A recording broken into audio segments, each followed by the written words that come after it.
Assalamualaikum warahmatullahi wabarakatuh. Alhamdulillahi rabbil alamin. Assalatu wassalamu ala asrafil anbiya'i wal mursalin wa ala alihi wa ashabihi ajma'in, amma ba'du. Fa'udzu billahi minasyaitonir rajim. Bismillahirrahmanirrahim. Wallazina jahadu fina lanahdiyannahum subulana wa innallaha lama'al muhsinin. Wa qala an-nabiy sallallahu alaihi wasallam, may yuridillahu bihi khairan yufaqihu fid din. Wa qala an-nabiy sallallahu alaihi wasallam, may yuridillahu bihi khairan yusab minhu. Sadaqallah wa sadaqa rasuluhul karim wa nahnu ala zalika minasyahidin wa syakirin walhamdulillahi rabbil alamin. Hadirin yang dimuliakan Allah Subhanahu wa taala, kita bersyukur pada Allah Subhanahu wa taala, di mana Allah Subhanahu wa taala masih sayang kepada kita, masih cinta kepada kita. Sebagai bukti cintanya Allah Subhanahu wa taala kepada kita, sayangnya Allah Subhanahu wa taala kepada kita, sampai saat ini Allah Subhanahu wa taala masih memberikan kesempatan kepada kita untuk melaksanakan perintah-perintahnya. Hadirin yang dimuliakan Allah Subhanahu wa taala, di dunia ini ada 3 perkara yang mesti kita cari dalam kehidupan kita ini. Yang pertama yang perlu kita cari di dunia ini adalah hidayah. Hidayah ini merupakan satu perkara yang sangat penting dalam kehidupan manusia. Kenapa? Karena dengan hidayah tersebut kita bisa mengetahui mana perintah-perintah Allah Subhanahu wa taala, mana larangan-larangan Allah Subhanahu wa taala. Dengan hidayah tersebut kita bisa tahu mana jalan menuju ke surga dan mana jalan menuju ke neraka.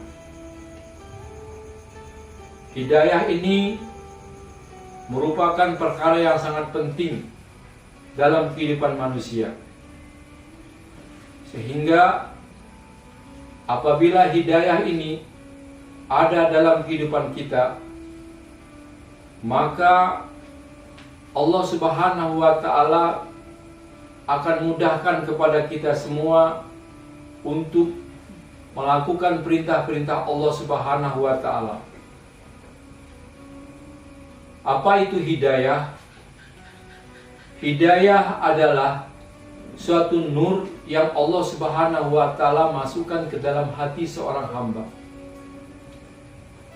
Maka apabila hidayah ini ada dalam hati seseorang, maka dia bisa membedakan mana yang hak, mana yang batil, mana yang benar, mana yang salah, mana yang halal dan mana yang haram.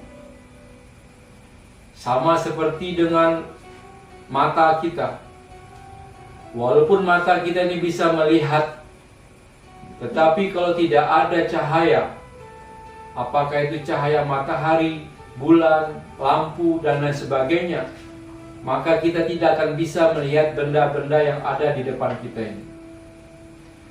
Maka seperti itu juga dengan hati kita. Kalau tidak ada hidayah, tidak ada nur dalam hati kita, maka kita tidak akan mampu melihat mana perintah Allah, mana larangan Allah, mana jalan ke surga dan mana jalan menuju kepada neraka. Yang kedua Apa yang mesti kita cari di dunia ini, yaitu adalah pengampunan Allah. Kalau kita ini dosa kita tidak diampunkan oleh Allah Subhanahu wa taala, kesalahan-kesalahan kita tidak diampunkan oleh Allah Subhanahu wa taala, maka kehidupan kita ini akan jadi berat, kehidupan kita ini akan jadi susah, kehidupan kita ini akan jadi suram. Setiap langkah kita, setiap perjalanan hidup kita semakin hari semakin lama menuju kepada kemurkaan Allah Subhanahu wa taala.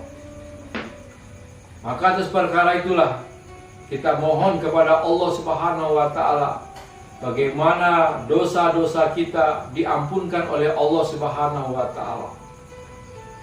Cara Allah Subhanahu wa taala mengampunkan dosa kita banyak caranya. Allah Subhanahu wa taala akan uji kita dengan penyakit, diuji dengan kemiskinan, diuji dengan kesusahan, diuji dengan segala macam ujian. Maksud dan tujuannya adalah untuk Allah Subhanahu wa taala ampunkan dosa-dosa kita.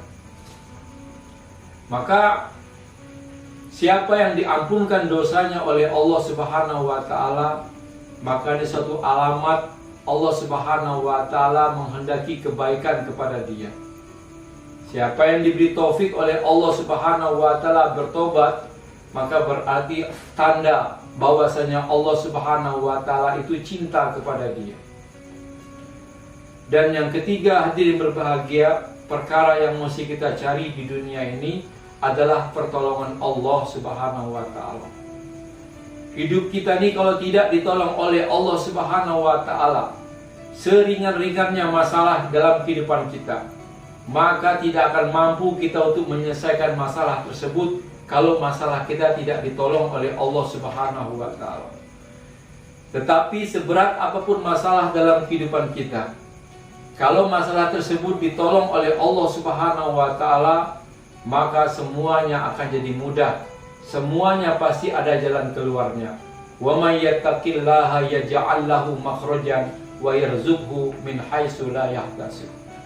Barang siapa yang dia bertakwa kepada Allah Subhanahu wa taala, maka Allah Subhanahu wa taala akan memberikan kepada dia jalan keluar dari setiap persoalan hidupnya, dan Allah Subhanahu wa taala akan memberikan rezeki kepada dia daripada arah yang tidak disangka-sangka.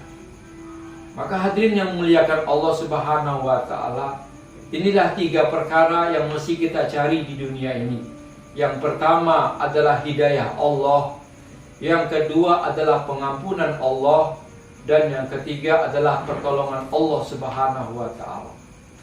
Dan tiga perkara ini hadirin berbahagia kita akan dapatkan dengan satu cara, yaitu membantu agama Allah Subhanahu wa taala. Ya ayyuhallazina amanu in tansurullah yansurkum wa yusabbit aqdamakum. Wahai orang-orang yang beriman, bantulah agama Allah Subhanahu wa taala, maka Allah Subhanahu wa taala akan bantu kita. Dalam ayat lain Allah Subhanahu wa taala berfirman, wallazina jahadu fina lanahdiyannahum subulana wa innallaha lama'al muhsinin.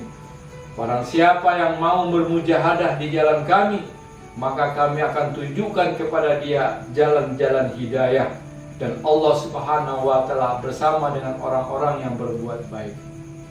Maka hadirin yang muliakan Allah Subhanahu wa taala, kalau kita jadikan hidup kita di dunia ini untuk membantu agama Allah Subhanahu wa taala, untuk memperjuangkan agama Allah, untuk meninggikan kalimat Allah Subhanahu wa taala, bagaimana agama tersebar dalam kehidupan manusia, maka pasti dan pasti Allah akan berikan tiga perkara ini kepada kita. Yang pertama hidayah daripada Allah, yang kedua pengampunan Allah, dan yang ketiga adalah pertolongan Allah Subhanahu wa taala. Maka hidup kita yang singkat 60-70 tahun ini kita gunakan untuk bagaimana meninggikan kalimat Allah, membantu agama Allah, memperjuangkan agama Allah, bagaimana agama Allah hidup di seluruh alam. Maka atas perkara itu, dan niatkan semua potensi yang ada dalam diri kita, kemampuan yang ada dalam diri kita, kita gunakan untuk memperjuangkan agama Allah Subhanahu wa Ta'ala. Semoga Allah Subhanahu wa Ta'ala memberikan kekuatan kepada kita untuk mengamalkan dan menyampaikan dan memperjuangkan agama ini sampai akhir kehidupan kita. Demikianlah yang dapat kami sampaikan. Semoga bermanfaat bagi kaum muslimin dan muslimat semuanya. Kami akhiri, wabillahi taufiq wal hidayah. Wassalamualaikum warahmatullahi wabarakatuh.